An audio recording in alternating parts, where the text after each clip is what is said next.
زہرا رضی اللہ تعالی عنہا کی جب آپ کے نکاح کا وقت آیا، حضرت علی کرم اللہ وجہہ الکریم کی طرف سے جب پیغام آیا، حضور اکرم صلی اللہ علیہ وسلم نے فوراً قبول کیا اور دونوں کا نکاح کیا، سادگی سے نکاح ہوا۔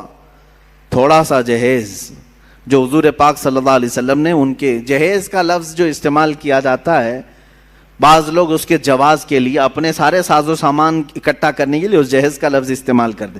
بات در حقیقت یہ تھی کہ حضرت علی حضور کے ساتھ ہی رہتے تھے مدینے میں، جب ہجرت کر کے آئے تھے تو مدینے میں حضور کے ساتھ رہتے تھے۔ جب شادی ہوئی تو گھر الگ کرنا پڑا، تو جب نیا گھر لیا گیا تو حضور نے کچھ سامان دلایا، یہی جہیز ہے۔ بھائی نیا گھر دلایا جا رہا ہے، آج سے نئی زندگی وہ شروع کر رہے ہیں تو کچھ تو سامان لگے گا۔ میرے آقا صلی اللہ تعالیٰ علیہ وسلم نے وہ گھر میں برتنے کے جو سامان حضرت فاطمہ کو دلائے، اسی کو جہیز کا نام دے کر کے یہاں کروڑوں وصول کرنے لگ گئے۔ ہاں یہاں تو چار چار لوگ ایک ہی گھر میں رہتے ہیں پھر بھی جہیز لا رہے ہیں۔ بڑا بھائی بھی لایا، منجلا بھائی بھی لایا، تیسرا بھی لایا، اب تجوریاں رکھنے کی جگہ بھی نہیں ہے پھر بھی لایا۔ وہ نیا گھر بنایا گیا تھا حضرت علی کا، تو انہیں حضرت فاطمہ کے ساتھ رہنے کے لیے جو سامان دیا گیا میرے آقا صلی اللہ علیہ وسلم کی طرف سے، اور یہ بھی میں آپ کو بتاؤں کہ یہ جو سامان دیا گیا تھا، روایات میں ملتا ہے کہ حضرت علی نے جو مہر کی رقم دی تھی اسی رقم سے دلایا تھا۔ میرے آقا صلی اللہ تعالیٰ علیہ وسلم نے، حضرت علی رضی اللہ تعالیٰ عنہ نے جو مہر ادا کیا، اتنا مہر کوئی نہیں دینا چاہتا آج۔ مہر نظر نہیں آتا لیکن جہیز نظر آتا ہے۔ حضرت فاطمہ کا جہیز لوگوں کو معلوم ہے، حضرت علی کا مہر نہیں معلوم۔ 10,000 سے زیادہ ہو جائے تو جماعت میں جھگڑے چلتے ہیں، مہر اتنا زیادہ کیوں رکھا؟ اور جوڑا 25,000 کا عورت کی طرف سے ضرور چاہیے۔ تم 10,000 کا مہر اپنی اس عورت کو نہیں دینا چاہتے جس کے ساتھ پوری زندگی بتانے والے ہو، وہ اپنا پورا جسم تمہارے حوالے کر رہی ہے، 10,000 کا مہر نہیں دینا چاہتے۔ 786 روپے رکھو مولانا، بس اتنا ہی کافی ہے۔ 786 روپے میں پوری اس کی 50 سال زندگی خرید رہے ہو، پتہ نہیں کتنی زندگی، 50 ہے، 25 ہے، 40 ہے، جو بھی ہے۔ میرے عزیزو، مہر جو ہے اس کا شرعی حق ہے جو اس کی پوری زندگی کے لیے تم دے رہے ہو۔ یہ نہیں کہ خالی ایک رات کا یہ معاوضہ ہے یا ایک شادی کے دن کا کوئی نذرانہ ہے، پوری زندگی کا اس کا حق ہے۔ آپ انصاف تو کر کے دیکھو، آپ اس سے اصول کتنا رہے اور اسے دے کیا رہے۔ ہاں شادی کے وقت جو تمہارے لیے اس کا باپ خرچہ کرتا ہے وہ پتہ نہیں کتنے لاکھوں میں چلا گیا۔ بہرحال میں اس عنوان پر نہیں جاتا۔ سیدہ کائنات فاطمہ الزہرا رضی اللہ تعالیٰ عنہ کی ایک بات مجھے یاد آتی ہے۔ حضور پاک صلی اللہ تعالیٰ علیہ وسلم ان کے پاس تشریف لائے، کہا فاطمہ تمہارا نکاح علی کے ساتھ کر رہا ہوں، منظور ہے؟ حضرت فاطمہ نے کہا بابا جان آپ جو فرمائیں منظور ہے۔ حضرت علی مہر کتنا دیں گے؟ حضور پاک صلی اللہ علیہ وسلم نے فرمایا 400 مسقال چاندی دیں گے۔ 400 مسقال چاندی، وہی زمانے کا حساب کیلکولیشن الگ ہوتا ہے، آپ کسی بھی دارالفتہ سے سوال کر کے پوچھ سکتے ہیں کہ اس وقت کیلکولیشن میں کتنا بیٹھتا ہے اگر کسی کو شوق ہے تو۔ حضرت فاطمہ کا یہ مہر طے پایا، مہر مقرر بھی ہو گیا۔ بعض روایات میں یہ ملتا ہے کہ حضرت فاطمہ نے کہا اے اللہ کے نبی صلی اللہ علیہ وسلم یہ نکاح کس کی جانب سے ہو رہا ہے؟ حضور نے فرمایا اللہ کی طرف سے، اللہ تعالیٰ نے پسند فرمایا کہ تمہارا نکاح علی کے ساتھ ہو۔ تو حضرت فاطمہ کہتی ہیں تو پھر میرا مہر بھی اسی شان کے مطابق ہونا چاہیے۔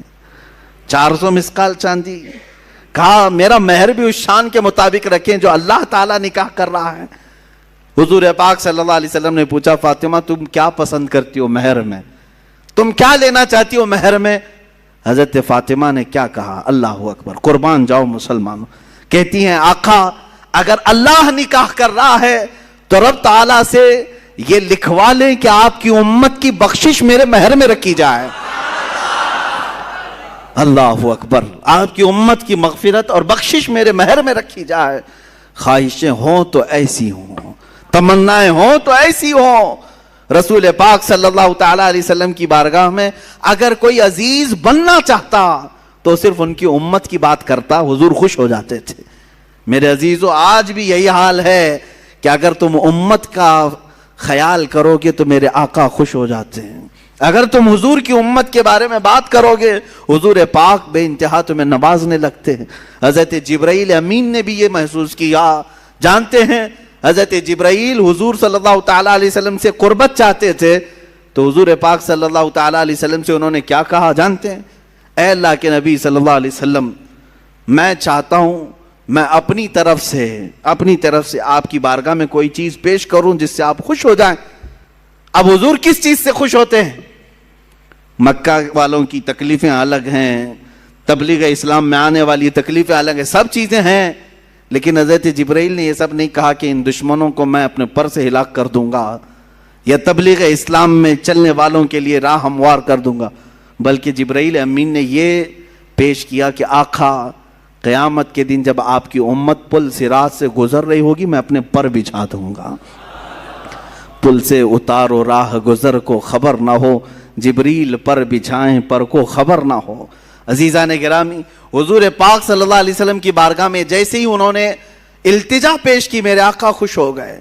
حضور اکرم صلی اللہ تعالیٰ علیہ وسلم کی احادیث سے یہ بھی ملتا ہے، جس نے یہ دعا کی، اللہم اغفر امت محمد صلی اللہ علیہ وسلم مغفرتا عامہ، اللہم ارحم امت محمد صلی اللہ علیہ وسلم رحمتا عامہ۔ اے اللہ امت محمدیہ کی عام مغفرت فرما، اے اللہ امت محمدیہ پر عام رحم فرما۔ جس نے یہ دو دعائیں کی، حضور فرماتے میری شفاعت اس پہ واجب ہو گئی۔ امت کی بھلائی کا خیال کرو۔ حضرت بی بی فاطمہ ہی تو ہیں کہ جو رسول پاک صلی اللہ تعالیٰ علیہ وسلم جنگل میں جا کر کے جب رونے لگے، کسی کے کہنے سے آپ سر نہیں اٹھاتے تھے، حضرت فاطمہ آئیں، کہا بابا جان آپ سر اٹھائیں، میرے آقا آپ سر اٹھائیں۔ حضور پاک امت کے غم میں رو رہے تھے کہ اللہ تعالیٰ میری امت کی بخشش ہو جائے۔ حضرت فاطمہ نے کیا کہا جانتے ہیں؟ حضور سے اتنا عرض کیا کہ یا رسول اللہ، جب تک آپ کی فاطمہ زندہ ہے کوئی رات سوئے گی نہیں، آپ کی امت کی مغفرت کی دعا کرتی رہے گی۔ حضور پاک نے سر اٹھا دیا۔ حضور پاک صلی اللہ علیہ وسلم کے پاس جب کبھی کوئی امت کی بھلائی کی بات کرتا ہے، میرے آقا اس پر نوازشیں زیادہ کرتے ہیں۔ آج بھی اگر تم چاہتے ہو مسلمانوں کہ نبی کونین کو خوش دیکھو اور حضور پاک کا دیدار کرنا چاہتے ہو تو بھلائی امت میں لگ جاؤ، ایک رات وہ بھی آئے گی کہ میرے آقا خود تمہیں اپنے دیدار سے مشرف کریں گے۔ امت کی بھلائی کا خیال تو کرو، حضور پاک صلی اللہ علیہ وسلم کی بھولی بھالی امت کے لیے فکر تو کرو۔ سیدہ کائنات نے ہمیں یہ مزاج دیا، فاطمہ الزہرا رضی اللہ تعالیٰ عنہا نے ہمیں یہ مزاج دیا۔